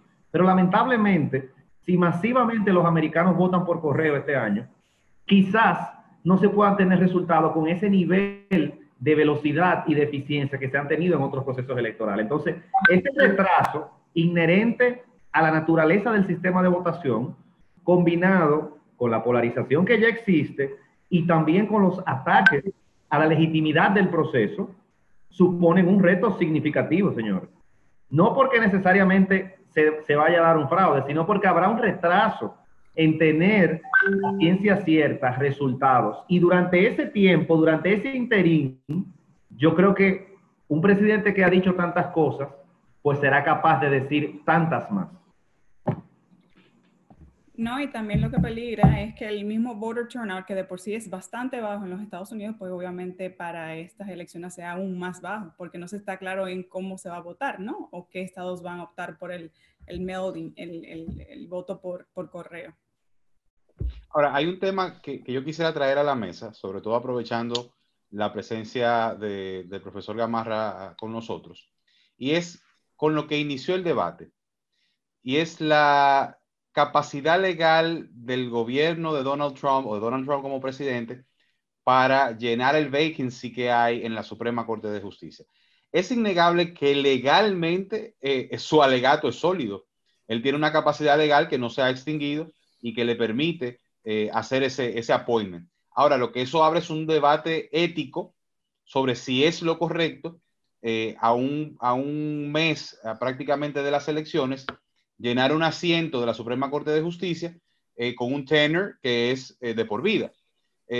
Me gustaría escuchar su posición sobre ese tema, profesor, porque además es un tema recurrente, también lo vivimos con el proceso de salida ya de Barack Obama, donde también era un tema de discusión en el momento en el que se completaba uno de los asientos de la Suprema Corte de Justicia.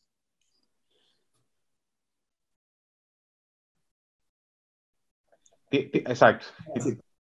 Es obviamente un tema extraordinariamente importante y donde uno puede ver lo que es legal, ¿no? Y en eso el presidente Trump tiene razón. O sea, no hay absolutamente nada en la Constitución que le prohíba hacer este nombramiento. O sea, él tiene, y es más, él tiene el poder para hacerlo y tiene pues la capacidad de ejercer ese poder. Por lo tanto, ¿es legítimo este nombramiento? Sí. Y también ¿no? uno puede decir lo siguiente, que no ha habido presidente, yo creo, desde por lo menos los años 60, ¿no? Y antes quizás, que no ha intentado nombrar a un juez a la Corte Suprema que tenga alguna tendencia favorable a su corriente política.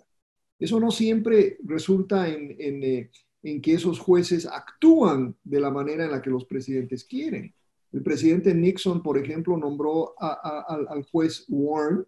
¿Y qué pasó con la corte de Earl Warren? Fue una de las cortes más liberales que ha tenido este país, que básicamente legitimó no solo todo lo que venía arrastrándose en derechos civiles, pero también lo que ahora se debate, que es Roe v. Wade, ¿no? Que en el caso del aborto.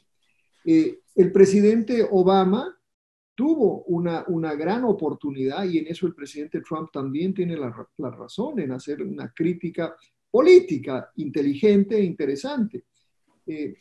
Uno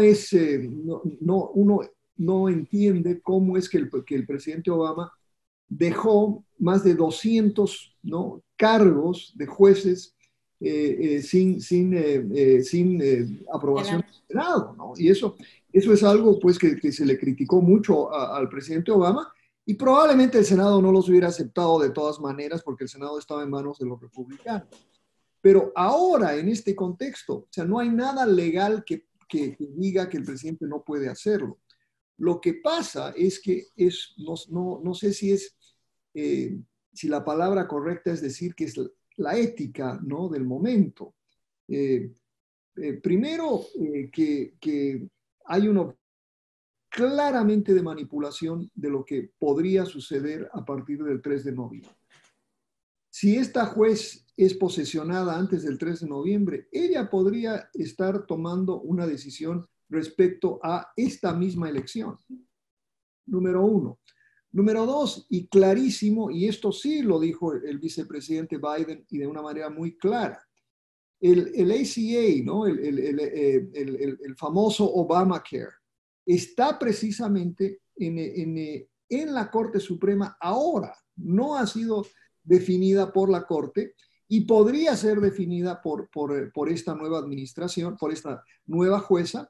Y además, conocemos lo que ella ha dicho y lo que ella ha escrito sobre ese tema. Entonces, lo que me parece inconcebible, y para muchos, ¿no?, es que precisamente en un momento de pandemia estamos cortándole, como dijo el vicepresidente, ¿no?, el sistema de salud, no a 20 millones, se equivocó, son 22 millones de norteamericanos, ¿no? Entonces, y legitimado por una corte y sin un plan del presidente Trump. O sea, el presidente Trump en repetidas ocasiones nos ha dicho que hay un plan, que tiene un plan. Esta noche mismo no pudo definir un plan de salud y probablemente en enero tampoco tendremos un plan de salud. Entonces vamos a entrar al próximo año probablemente sin vacuna, sin cobertura a estos 22 millones más de ciudadanos, ¿no? Y obviamente sin un plan de largo plazo de salud. Y todo eso depende en gran medida de este nombramiento. A largo plazo, como ustedes saben, este es un cargo vitalicio. Y como es vitalicio, esta es una señora que tiene 53 años, una mujer de mucho talento, sin duda, ¿no? Y creo que nadie está cuestionando el talento de esta jueza. Pero el hecho de que va a estar en la Corte durante 53 años es algo extraordinario, durante unos 30 años más, podría ser absolutamente significativo. Y una última reflexión que creo que muchos liberales hoy en día se hacen, ¿no?, que es, durante la presidencia del presidente Obama, se habló mucho sobre si jueces o juezas como Ginsburg deberían renunciar. Deberían renunciar a tiempo para permitir que el presidente Obama nombrara a alguien, ¿no?, más liberal, precisamente con el mismo objetivo, ¿no? Para hacer que una corte tenga un carácter mucho más progresista, entre comillas, durante las próximas décadas. Obama perdió esa oportunidad en gran medida por las decisiones de algunos jueces. Hoy estamos en esta corte 6-3, probablemente va a ser 6-3, y podría ser más, a propósito, ¿no? Si es que gana Biden, perdón, si es que gana Trump. Sí, en definitiva, y fue el ejemplo que vimos con el juez Kennedy en el 2018, que voluntariamente dijo, bueno, yo no sé si realmente la próxima persona a la hora de mi muerte que vaya a decidir, pues vaya a seguir estos mismos lineamientos ideológicos. Y en definitiva, que incluso en términos de realpolitik, ¿qué político en su sano juicio, teniendo la posibilidad de nombrar un juez y teniendo el poder del Senado atrás, renunciaría a ello? Yo lo que entiendo que le faltó quizás a Biden fue atacar un poco más el tema del precedente que los mismos republicanos habían establecido en 2016, porque el argumento de ellos en aquel momento no fue este juez no va a pasar porque nosotros tenemos mayoría y no vamos a permitir que pase, sino ellos mismos presentaron el argumento de en año electoral no debe haber un cambio de jueces antes de las elecciones. Y me pareció que Biden perdió ahí la oportunidad de recalcar, más por un asunto de percepción al público, que posibles lineamientos éticos o legales definitivamente no, sobre esa posibilidad de elegir un juez. Pero Virginia, el tema para mí es que, o sea, fue el mismo McConnell, el senador McConnell, ¿no? El mismo. El mismo senador Graham, que antes odiaba al presidente Trump y ahora lo adora, ¿no? Ahora es el mejor amigo, que plantearon esa posición, ¿no? Pero ellos también, cuando uno escucha el análisis que ellos hacen, o la excusa, no sé si es análisis o excusa, pero lo que ellos dicen es que en ese momento el presidente era de un partido y el Senado estaba dominado por otro, ¿no? Esa es la diferencia entre hoy y ese momento. Por eso te digo, es el ejercicio del poder. Y en este momento el poder está en manos de Trump y de este Senado. Y ellos, yo creo que están, porque si vemos las encuestas, ¿no? Al menos las encuestas nacionales, ellos tienen el camino cuesta arriba. Y por eso tratar de determinar el futuro del país, sobre todo de la Corte, es absolutamente clave, porque ese fue el mandato. Y es más, yo creo que el fenómeno Trump se explica simple y llanamente por el mandato que tuvo para transformar el Poder Judicial. El Poder Judicial lo han transformado. Olvidémonos de la Corte Suprema. Hay más de 300 jueces conservadores que han sido nombrados por este presidente y ratificados por el Senado. Ha cambiado la estructura del Poder Judicial en todo, del Poder Judicial a nivel federal en todo el país. Y no solamente en cortes de apelación, profesor, sino incluso en cortes especiales. Absolutamente. Donald Trump es el presidente, digamos, de los últimos 50 años que ha designado más jueces de la historia en los Estados Unidos. Así es. Así es. Lo triste es que nosotros partimos de la premisa que la designación y el corte ideológico necesariamente debe determinar un resultado judicial. Y eso demuestra que estamos dando por sentado la polarización política que hay, incluso en la administración de justicia. Claro, el profesor dijo ahorita algo que es importante recordarle a quienes nos están viendo. Estados Unidos es un país, específicamente la Suprema Corte de Justicia, donde no existe una lealtad directa hacia el presidente. Muchos jueces han hecho precisamente lo contrario. Te puso el caso de la Corte Warren, ideológicamente, de los presidentes que lo nominan. Ahora, cuando uno ve una concentración ideológica tan grande, indudablemente la balanza de la justicia se va a inclinar de un lado en la jurisprudencia en los próximos años. Quizás menos de lo que pensamos, porque miren el caso de John Roberts. John Roberts pasó de ser una preocupación en el ala liberal durante su designación a convertirse en un swing voter en muchos temas que son estratégicamente importantes para los liberales y los progresistas en los Estados Unidos. No que sea liberal, claro que no lo es, pero el punto es que la justicia está no es ajena a la polarización ideológica que está viviendo los Estados Unidos. Y pierden no solamente los demócratas y los liberales con una justicia que luzca sesgada, sino la misma democracia. Porque la configuración constitucional de los Estados Unidos de Norteamérica inexorablemente necesita una justicia que ejerza su papel de forma verdaderamente diáfana y alejada de los avatares de la ideología. A pesar, como es el famoso caso de Marbury versus Madison y el nacimiento del Judicial Review en los Estados Unidos, a pesar de que en sus orígenes, recordemos, que la extensión del poder de la justicia norteamericana tenía una razón política detrás. Ojalá que la extensión del poder de la justicia, si se sigue dando con sentencias nuevas, no tenga el mismo elemento ideológico, porque eso solamente va a incitar más violencia, más desconfianza y más críticas, ya no solamente a la policía, ya no solamente a law enforcement, ya no solamente al Congreso, que tiene una credibilidad muy bajita a los congresistas, sino a la justicia también. Sí, Emil, si me permites, muy buena tu observación. Solo quiero agregar algo muy importante. En los últimos 60 años ha sido básicamente el Poder Judicial el que ha sido la institución que ha resuelto la mayoría de los grandes problemas sociales en este país.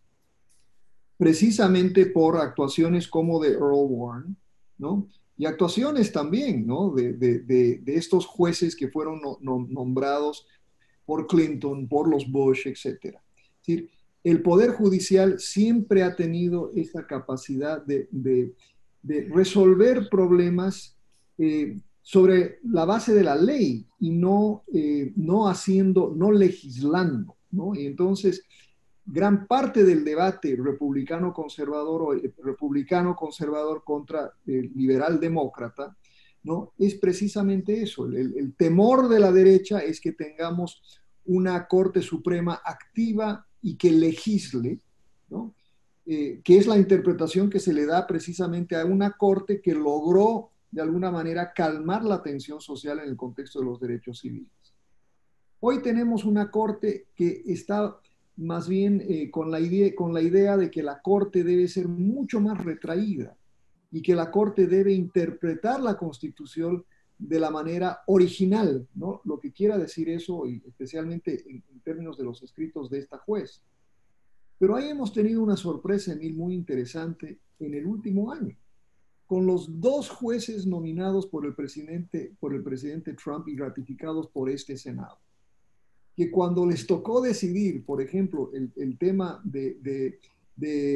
un tema muy importante, ¿no? Si el trato, si se extendía la ley de los derechos civiles para la comunidad gay en este país. ¿Y cuál fue la decisión de la Corte? ¿No?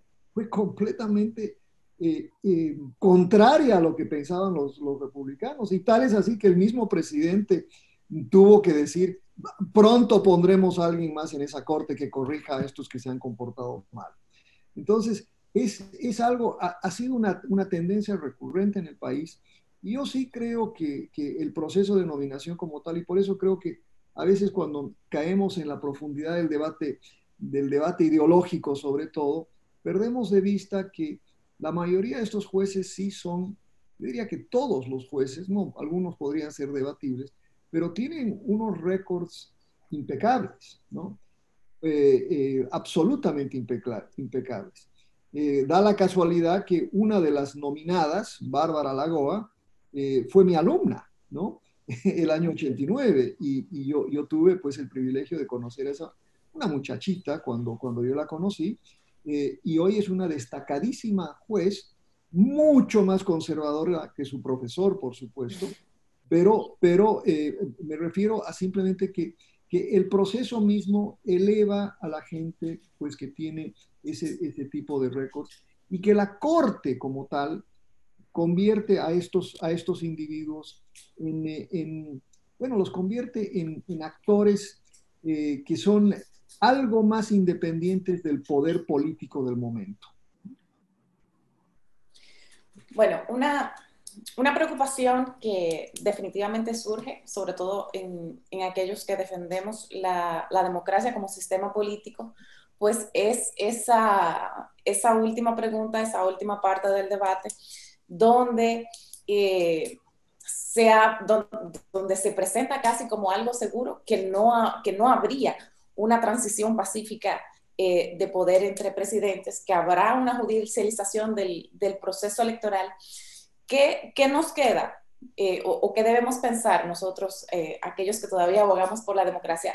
Estamos en un momento de un paso atrás en la parte más básica de la democracia, que es la democracia electoral. Yo particularmente, y seré breve para dejar que el profesor Gamarra se extienda un poco más, a mí me parece que Trump es un bully típico, de palabras duras, de accionar beligerante, pero yo creo que llegar al punto de esperar que no haya un traspaso pacífico del mando, lo cual es una base fundamental de todo sistema democrático, yo creo que va a ser, lo veo como un poco probable. Evidentemente, teniendo en cuenta el resultado que la brecha se va abriendo cada vez más, que los estados que se conocen como los toss-up estados, o sea, los indecisos, se van inclinando más hacia el Partido Demócrata. Es natural que veamos a un Donald Trump más beligerante, haciendo un uso de una retórica mucho más agresiva, mucho más incendiaria, sobre todo para, digamos, mover a una base de apoyo ultraconservadora, una base de apoyo también del extremismo blanco, que encuentra, digamos, fundamento en ese tipo de retórica, pero no me parece que llegue al extremo de, una vez pronunciado el resultado, extender de manera excesiva o dilatar de manera excesiva la entrega del mando, pacífica del mando, a través de procesos judiciales importantes, a pesar de que, como señalaba el profesor Gamarra, y como el propio Donald Trump se le habría, digamos, zafado, se le habría escurrido, que el hecho de que designara una nueva jueza podría definir el resultado de las elecciones, dejando entrever que posiblemente llegue a la Suprema Corte de Justicia, como fue en el caso de las elecciones entre George W. Bush y Al Gore, que al final fue decidido por una corte federal en el estado de la Florida. Entiendo que me parecería a mí que todavía es muy temprano para esperar una reacción tan extrema de Donald Trump o de parte del Partido Republicano.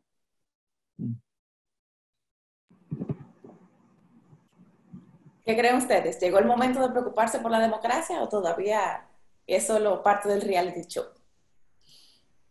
Bueno, yo solamente quiero agregar algo, bien breve.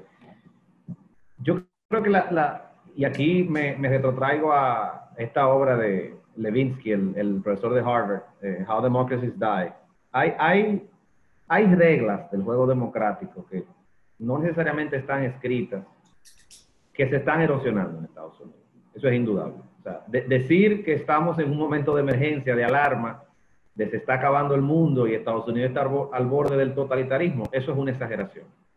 Ahora, indudablemente, las reglas no escritas se están erosionando. Lo que los profesores llaman los anticuerpos institucionales, o sea, la idea de que los organismos descentralizados del gobierno ejerzan su función con un grado de independencia suficiente del Poder Ejecutivo, se está erosionando. Fíjense cómo los nombramientos de acólitos partidarios en muchas instituciones gubernamentales de los Estados Unidos, parece que se prioriza muchas veces la fidelidad a Trump sobre la competencia. Miren el caso, por ejemplo, de la persona que designaron como gerente general de USPS.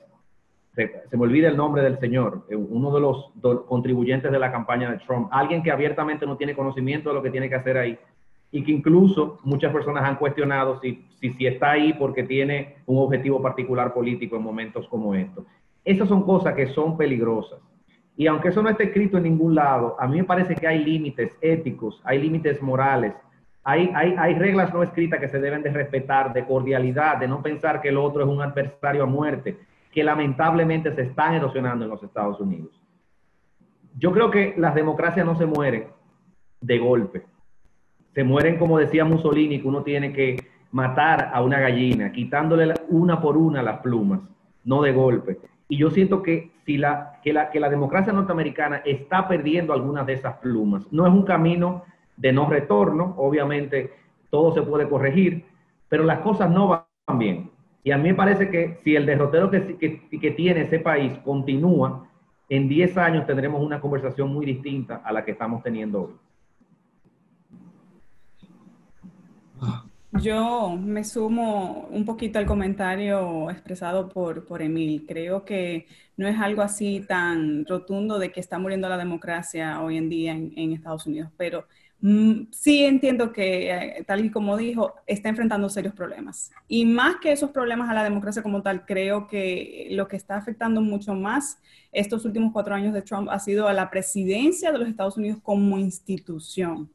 La relación que ha tenido Trump desde el White House con la prensa ha sido, bueno, muy, muy marcada en aspectos negativos. Y creo que esa es una línea entre cómo la comunicación entre la Casa Blanca con los medios de comunicación, ya sean liberales o ya sean conservadores, pues obviamente se ha deteriorado durante estos 4 años de Trump. Y eso es algo muy, muy serio que creo que debería tomarse en cuenta. Ya veremos si se queda 4 años más, cómo se continuará básicamente dañando esa relación con la prensa y otros aspectos más de la democracia de los Estados Unidos. Bueno, en realidad para mí es algo, es un momento de alegría poder oír a analistas dominicanos y particularmente con el nivel en que se ha llevado a cabo este debate, ¿no? Me complace mucho, por ejemplo, que Emil mencione un libro que ha causado mucho furor, no solo acá, pero en todo el mundo, que es el libro precisamente de Levitsky, aquel que él menciona, ¿no? Y causó mucho, digamos, furor, especialmente entre republicanos, que de alguna manera pensaban, se dieron por aludidos por no solo el análisis, sino obviamente por las conclusiones, ¿no? Sin embargo, yo creo que ahí todos tienen razón en el sentido de que las democracias mueren muertes muy lentas, ¿no? Pero no sé si es un poco el pesimismo de haber vivido en este país. Yo llegué a Estados Unidos en el año 74, ¿no? Estoy revelando un poco mi edad, ¿no? Profesor, guarde esa acta de nacimiento, que nadie la está pidiendo. Profesor, llegó jovencito, llegó un niño. No, yo era un infante, sí. Pero a lo que voy es que durante esos años, particularmente cuando uno ve la construcción de todo ese aparato sobre todo de inclusión que se dio después de las terribles luchas por los derechos civiles en los años 60, ¿no? Pero también he tenido la oportunidad durante los últimos 20 años de ver precisamente algo que decía Emil al principio, cómo la calidad del debate en este país ha venido cayendo de manera sistemática y ha venido cayendo, ¿no? Uno lo ve a nivel local, uno lo ve a nivel estatal y obviamente ahora lo vemos profundamente a nivel federal. No que a propósito nuestros representantes en el Congreso, lo más interesante, por ejemplo, es que los representantes en el Congreso hasta hace muy poco, la mayoría no tenían pasaporte, ¿no? O sea, eran tan locales que ni siquiera habían pensado fuera de su distrito sobre lo que era el resto del mundo. Pero eso de alguna manera ha cambiado, somos mucho más globales. Y el impacto que ha tenido, sobre todo la revolución de comunicaciones, ha sido tan profundo. Fíjense ustedes, estaba acordándome que el año 2000, cuando Funglode se fundó, el presidente Fernández, yo estaba de director del Centro Latinoamericano de FIU, y con gran expectativa, pues hicimos unas relaciones entre nuestras universidades con la idea, ¿no?, de poder hacer precisamente lo que estamos haciendo en este momento, de tener conferencias dictadas de acá hacia allá y de allá hacia aquí, precisamente por el Internet. ¿Quién se hubiera imaginado que hubiéramos podido tener esta capacidad que tenemos hoy? Pero esa revolución misma ha cambiado la política, ¿no? Ha cambiado la política de una manera absoluta en este país. No porque el presidente Trump tuitee todo el momento, a cada rato, ya debe haber tuiteado cuántas veces desde que terminó el debate, pero el hecho es que vivimos en otro país. Este es un país fundamentalmente diferente, es un país demográficamente diferente. O sea, cuando yo llegué éramos muy pocos hispanos, hoy somos 62 millones de hispanos, 32 millones votarán. Perdón, tienen la elegibilidad de votar, probablemente 16 millones votarán. Quizás este año sea el primero en el que los latinos verdaderamente tengan un poder de decisión significativo, ¿no? Aunque, como decía Stephanie, ¿no?, el gran problema en este país, por ser el voto no obligatorio, entonces la tasa de participación generalmente es baja. Es alrededor del 60%, y esa es la tasa de votación del votante blanco y del votante afroamericano. El votante menos disciplinado somos nosotros, los hispanos. Solo entre el 46 y el 49% vota. Entonces, si es que somos el 32 millones y solo va a votar el 50%, entonces no nos hacemos ningún favor, ¿no?, a largo plazo. Pero volviendo al punto que han mencionado ustedes, yo sí creo que en noviembre la institucionalidad va a primar en este país, ¿ok? Que vamos a tener un proceso difícil, contencioso, va a ser un proceso probablemente con gran ¿no?, sacrificio de mucha gente, porque al final del día el conteo, como precisamente ya casi todos sabemos, si hay un marcado, y lo que nos dice ahora a propósito la data, es que va a haber una alta tasa de votación. Si es que hay una alta tasa de votación, es una buena noticia para los demócratas, ¿ya? Pero si hay una alta tasa de votación y la mayoría de esa tasa de votación es por correo, ahí tenemos el problema. Y tenemos el problema de que si uno no vota temprano, ¿no? Si uno no, porque ya estamos votando, y si uno no vota temprano, y si no llega el voto hasta el día de la elección, se corre el riesgo de que no se cuenten esos votos. Ahí va a ser la gran discusión del presidente Trump. Y ahí va a ser donde la Corte Suprema puede tomar cartas en el asunto. Pero también algo que ustedes tienen que entender que ya está sucediendo en este momento. Y más bien les recomiendo un artículo, y ahora no me acuerdo el nombre del autor, pero salió en el New Yorker de esta semana, precisamente sobre este proceso. Mire, ambas campañas ya han destacado ejércitos de abogados con demandas en todo lado, ¿no? Ya han comenzado las demandas y habrán múltiples demandas después del 3 de noviembre. Y esas demandas pues van a llegar a ser tan duras porque los demócratas pues presentarán demandas en estados republicanos y los republicanos en estados demócratas. Pero si uno entiende lo que es el proceso al final, pónganse ustedes, por ejemplo, que gane Joe Biden los 270 votos electorales, pero que a través de estas demandas, el 16 de diciembre, que es cuando se reúne teóricamente el colegio electoral para contar los votos, ¿no?, que no haya reunión del colegio electoral como tal. Y que el 6 de enero, cuando se tiene que reunir el Congreso para darle, pues, ¿no?, para certificar el resultado, tampoco haya un resultado. Lo que muy poca gente sabe es que eso entonces pasa a la Cámara de Representantes. Y la Cámara de Representantes tampoco es la que vota.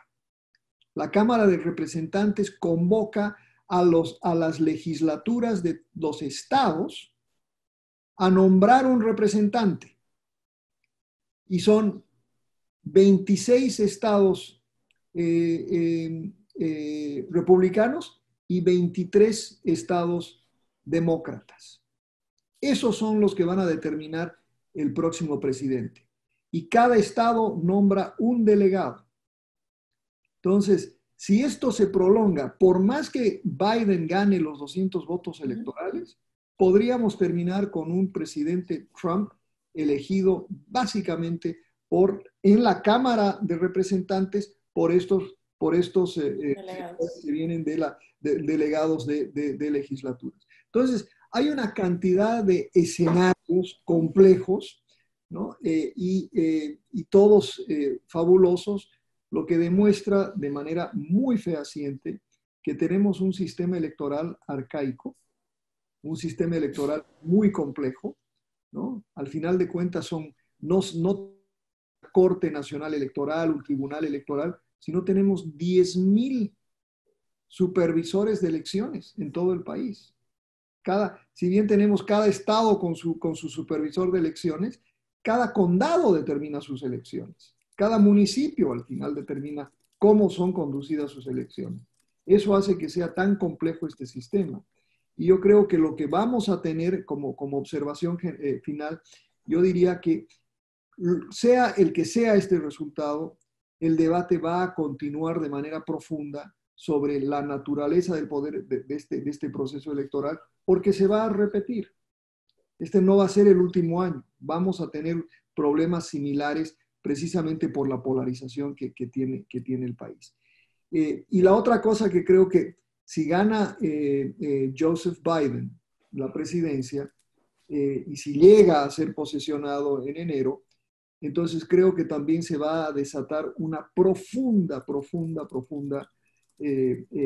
no voy a decir investigación, sino un proceso de retrospección para ver cómo prevenimos la llegada de otros Trumps al poder, ¿no? Yo creo que esa es una reflexión absolutamente necesaria que existe, pero eso solo va a suceder si no tenemos a un Trump en la Casa Blanca el 21 de enero. Les acabo de compartir, profesor, el artículo que usted menciona es de Jeffrey Toobin. Jeffrey Toobin, exacto. Les acabo de compartir a quienes nos acompañan el link de New Yorker para que puedan acceder a él. Es bastante interesante y básicamente usted resume el contenido del mismo, pero nos lleva a esa reflexión de lo que podría convertirse en un largo proceso judicial del resultado de las elecciones. Bueno, señoras y señores, lo avanzado de la hora nos obliga a darles cierre al evento, lamentablemente, porque la conversación y el análisis fue mucho más allá de solo el contenido del debate. Nos quedamos con más ganas de hablar, pero qué bueno. Nos quedan más preguntas por responder quizás que antes, pero en nombre de la Fundación Global Democracia y Desarrollo agradecemos tanto a nuestros estimados panelistas del día de hoy como a todos aquellos que se han quedado hasta esta hora compartiendo con nosotros este análisis sobre el debate del debate y qué pasará en las próximas elecciones de los Estados Unidos. Nos faltan debates todavía, pero no se preocupen que también le estaremos dando seguimiento muy cercano. Muchas gracias a todos y que pasen muy buenas noches. Gracias a ti, Virginia. Buenas noches y gracias, profesor Gamarra. Encantado. Estoy verlos.